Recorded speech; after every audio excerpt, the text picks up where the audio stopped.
Hello students. तो आज हम एक कंफ्यूजिंग टॉपिक के बारे में डिस्कस करेंगे जो किंगडम फंजाई के प्रोटीन बॉडीज़ और जो सुपर फॉर्मेशन होती है।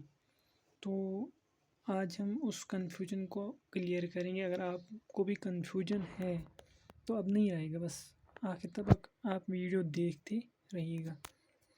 तो पहले हम स्टार्ट करेंगे एस्कोमाइसिटीज़ से। एस्कोमाइसिटीज़ का अगर हम ए सेक्टुअल स्पोर देखेंगे तो पहले क्या होता है, अगर नॉर्मल माइसीलियम में देखूंगा, नॉर्मल माइसीलियम मतलब सिंपल एस्कोमाइसिटीज़ का एक मेंबर है ये। तो इसका ये नॉर्मल माइसीलियम है। तो जब इसको स्पोर फॉर्मेशन करनी होगी तो ये क्या कर लेगी, माइटोसिस करेगा।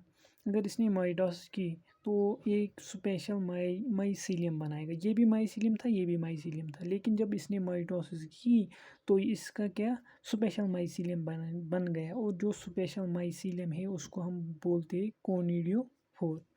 तो कोनिडियोफोर क्या है, ये एक स्पेशल माइसीलियम है। स्पेशल माइसीलियम और हम बोल सकते हैं कि ये एसेक्सुअल फ्लोटिंग बॉडी है।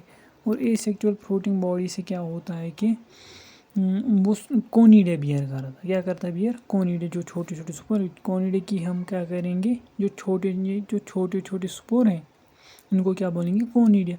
और कोनिडे की हम करेंगे माइटोसिस, और माइटोसिस से क्या बनेगा, sac like fungus. Sac like fungus मतलब एक नया एस्कोमाइसिटीज बन गया, हो गया तैयार हमें। सेक्चुअल साइकिल की बारे में डिस्कस करेंगे। तो पहले क्या, दो माइसीलियम होते हैं। दो माइसीलियम मतलब दो स्पोर आ गए कहीं से भी, यहाँ से आ गया और एक यहाँ से भी आ गए, या यही इसके भी दो स्पोर हो सकते थे। दोनों स्पोर इसी के हो सकते थे जो फ्यूज़ करेंगे।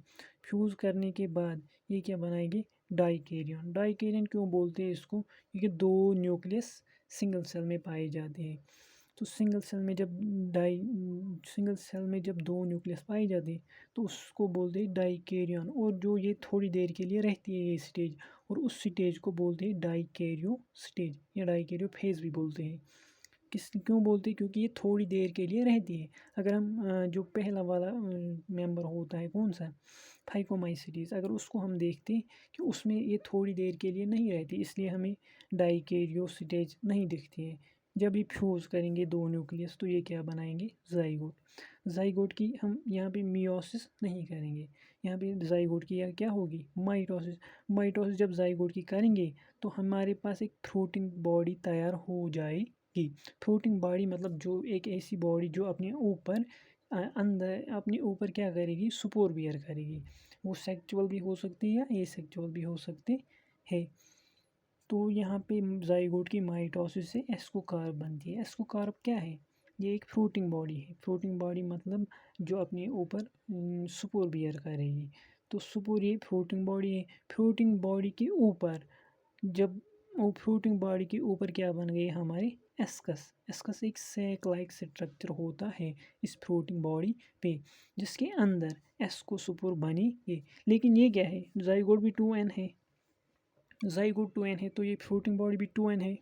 तो जो ये एस्कस है, एस्कस भी 2n होगा। तो जो सुपोर होती है, सुपोर तो 1n होते हैं। तो इसमें क्या होगी, इस एस्कस में क्या होगी, meiosis. Inside the ascus meiosis आकर, और जो ये सुपोर है वो कहाँ बनती है, inside the fruiting body in a sac like structure called the ascus. उम्मीद है कि आपको फ्रूटिंग बॉडी का कंसेप्ट समझ आया होगा। और हर किसी में ऐसा ही होता है कि पहले अगर दो सुपर फ्यूज़ करेंगे फिर जाइगोट बनेगी, जाइगोट से क्या बनेगी, फ्रूटिंग बॉडी। और फ्रूटिंग बॉडी पे कुछ स्ट्रक्चर बनेंगे जिनके ऊपर इन अंदर या बाहर सुपोर बन जाएंगे। और यहाँ पे जो है ना ये एसेक्सुअल सुपर, इसको भी हम फ्रूटिंग बॉडी बोल सकते हैं। ये एसेक्सुअल फ्रूटिंग बॉडी है और ये सेक्सुअल फ्रूटिंग बॉडी है। Thank you. अगर आपको समझ आया